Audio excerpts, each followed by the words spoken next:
Okay. Good evening. My name is Mr. Garvin. I'm here to talk to you about uselessness and game control schemes. So, normally when people talk about game control schemes, you can sort of divide them up into, oh, it's a bit echoey, into arcade and simulation. Arcade control schemes they're quick, they're easy, they're simple, and basically what they're doing okay, is they're shortcuts to power. They take a really complicated procedure and they make it really simple.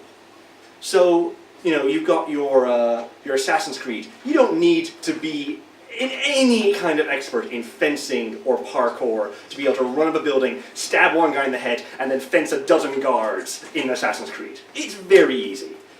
And you've got your sort of like Cannibal. You don't... Oh, good. Can we not use the mic? Okay, yeah, no mic. It's really annoying. And you've got stuff like Cannibal, where you don't even have to press a button to be running forward at full speed. For people who haven't played Cannibal, it's a game where you're running away from giant robots from one collapsing skyscraper to another. All you do is press the spacebar to jump over obstacles. It's the entirety of your control. So you're not doing anything to run, you're just going over obstacles. So these are arcade schemes. They're very simple. They shortcut over all the difficulties. On the other side, you've got simulation control schemes, where you've got stuff like all the flight simulators. So you've got Microsoft Flight Simulator, Aerofly FS, Flight Unlimited, Digital Combat Simulator, which simulates every individual button and toggle on the inside of fighter aircraft cockpits. If you want to watch someone be utterly confused, look up NerdCube DCS on YouTube. It is someone spending 20 minutes trying to figure out how to make an aircraft start. It's really boring but hilarious, because it's just like watching a Monty Python sketch. It's just someone going... It's someone who doesn't understand what they're doing walking into a wall. And these are both... They're useful schemes in some way. On the arcade side, they're satisfying our desire for power fantasies. So that's useful. I mean, sort of. It makes us feel good. And, what's more useful than that? On the other side, you've got simulators which they're teaching you something. I mean, a lot of flight simulators come literally out of educational programs developed by military programs. They want to be able to teach fighter pilots how to fly planes without risking, $20 million pieces of hardware every time you teach someone. So they build simulators. And then now you can buy them for your computer.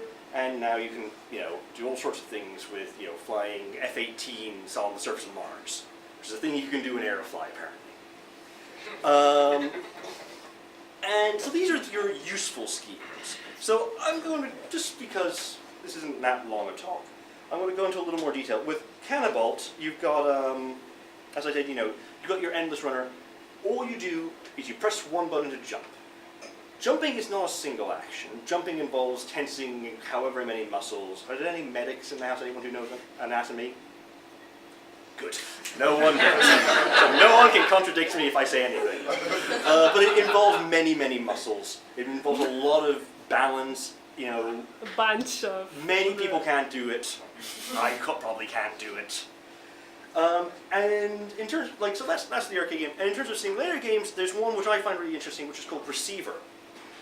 In Receiver, you start off in this sort of industrial space, or sometimes a really terrible hotel, and you have a gun, and you can fire your gun, and then your gun is empty, and now you reload it. Most games reload single button. On a PC, you press R. On an Xbox, you press B or something.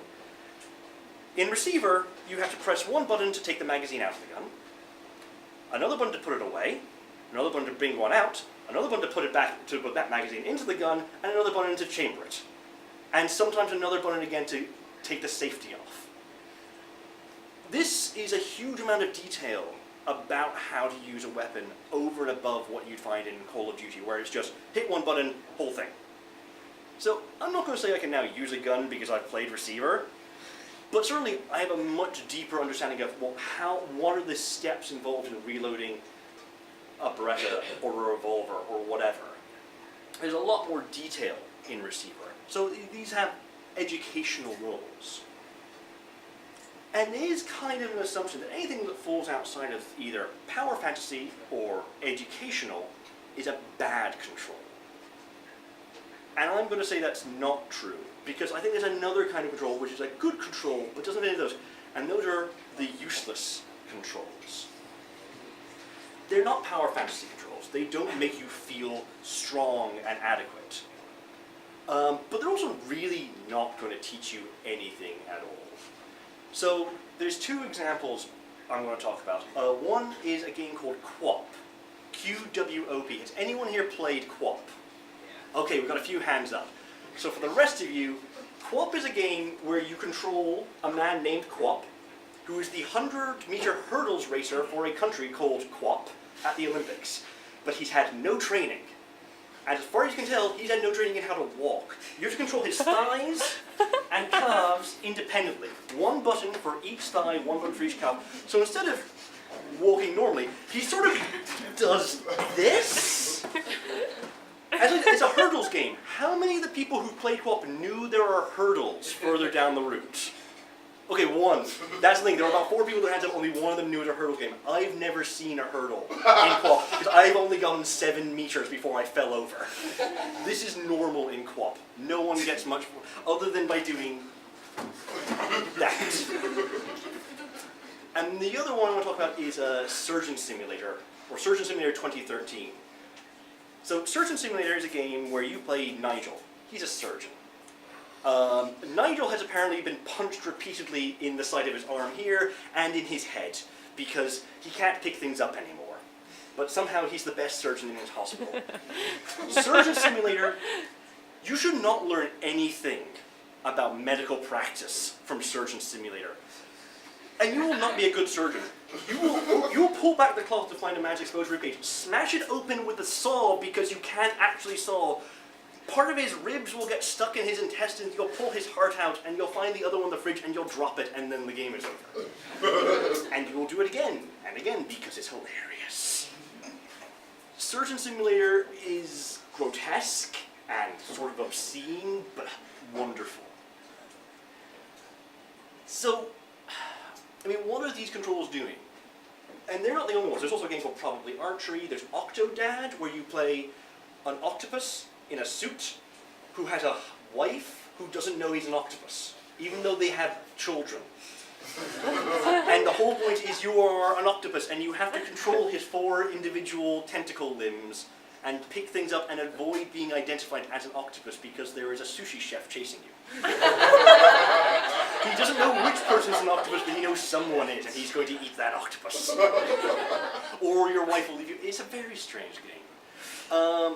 And there's a whole bunch of other games in this broad genre. And the thing is, it's a genre based on control rather than like science fiction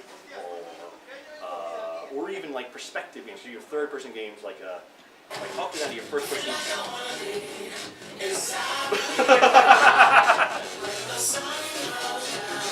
Yeah, it doesn't work. It doesn't work.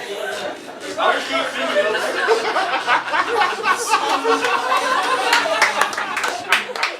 I didn't do that on purpose. I'm very sorry. That's fine. So the thing that useless games do that's really interesting, and it's most obvious with Surgeon Simulator, is they take... So we'll again go back to arcade. Arcade takes complex actions and makes them really simple. A reload a gun is 1 button. Simulator games take complex actions and try to represent them with something that's about as complex. They're obviously not identical, because, you know, it's a keyboard, although some people do flight simulators that are just as complex as flight games because they build cockpits in their living room. And presumably their partners and children just kind of go, oh God, what are they up to now? And they bring a new piece of technology in. But, okay, 1 minute left. A useless game is a game that makes you use 2 hands to do 1 hand's work. So in Surgeon Simulator, Nigel only ever uses his right hand. He'll pick up a scalpel, you have to use your right hand to move his hand around, and then your left hand to control his fingers. So this picking something up, it's not that difficult an action. Look, even I can do it! And I'm not that competent. But it's something that it just it becomes incredibly difficult to do in co-op. It becomes running it in co-op. It becomes very difficult to do in Surgeon Simulator to pick anything up. So they're doing something very different from Arcade or Simulator, but they're not bad games. They're really good games. Just, they're not games which do the things we think games should do when game reviewers go, oh, this game had good controls or bad controls. They're working on assumptions that don't actually apply to useless games. Right, there we go. That'll do. Thank you. So, questions?